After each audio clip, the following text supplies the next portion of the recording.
നിലമ്പൂർ ഉപതെരഞ്ഞെടുപ്പിന് ശേഷം നേതാക്കളെ captain, major എന്നിങ്ങനെ വിശേഷിപ്പിച്ചത് നാണക്കേടുണ്ടാക്കിയെന്ന് യൂത്ത് കോൺഗ്രസ് സംസ്ഥാന ക്യാമ്പിൽ വിമർശനം. സംഘടനയിലെ പ്രായപരിധി 40 വയസ്സാക്കണമെന്ന പ്രമേയത്തെ 13 ജില്ലകളും എതിർത്തു. ജനപ്രതിനിധികളായാൽ ഭാരവാഹിത്വം ഉപേക്ഷിക്കണമെന്നും ആവശ്യമുയർന്നു. നിലമ്പൂർ തെരഞ്ഞെടുപ്പ് വിജയത്തിന് ശേഷം കോൺഗ്രസിൽ ഉയർന്ന ക്രെഡിറ്റ് തർക്കത്തെ പരിഹസിക്കുന്ന രീതിയിലായിരുന്നു ക്യാമ്പ് പ്രതിനിധികളുടെ വിമർശനം. ക്യാപ്റ്റനും മേജറുമൊക്കെ സൈന്യത്തിലാണ്.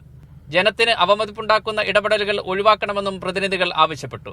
ഭാരവാഹികൾ ജനപ്രതിനിധികളായാൽ തിരക്കുകൾ കാരണം സംഘടനാ പ്രവർത്തനം മുന്നോട്ട് കൊണ്ടുപോകാൻ കഴിയാത്ത അവസ്ഥ ഉണ്ടാകും. അതിനാൽ ഭാരവാഹിത്വം ഒഴിയണമെന്ന ആവശ്യം പാലക്കാട് നിന്നുള്ള പ്രതിനിധി ഉയർത്തി. മുണ്ടക്കൈ ചൂരൽമല ദുരന്തത്തിന്റെ പേരിൽ പിരിച്ച പണം എവിടെയെന്ന ചോദ്യവും ക്യാമ്പിൽ ഉയർന്നു. എത്ര രൂപ പിരിച്ചു, എന്തു ചെയ്തു, കണക്കെവിടെ എന്നായിരുന്നു ഇടുക്കി ജില്ലയിൽ നിന്നുള്ള പ്രതിനിധിയുടെ ചോദ്യം. പ്രായപരിധി 40 ആക്കണമെന്ന പ്രമേയത്തിലെ ആവശ്യത്തെ ചർച്ചയിൽ പങ്കെടുത്ത പ്രതിനിധികൾ ഒന്നടങ്കം എതിർക്കുകയായിരുന്നു. ഇതോടെ 35 വയസ്സെന്ന പ്രായപരിധി തുടരാനാണ് ഇപ്പോഴത്തെ തീരുമാനം. റാപ്പർ വേടന്റെ ശൈലിക്ക് യൂത്ത് കോൺഗ്രസ് സംഘടനാ പ്രമേയത്തിൽ പുകഴ്ത്തലുണ്ടായി.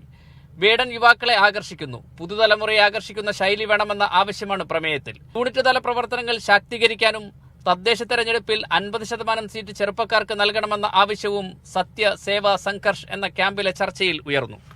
മീഡിയ 1 ആലപ്പുഴ.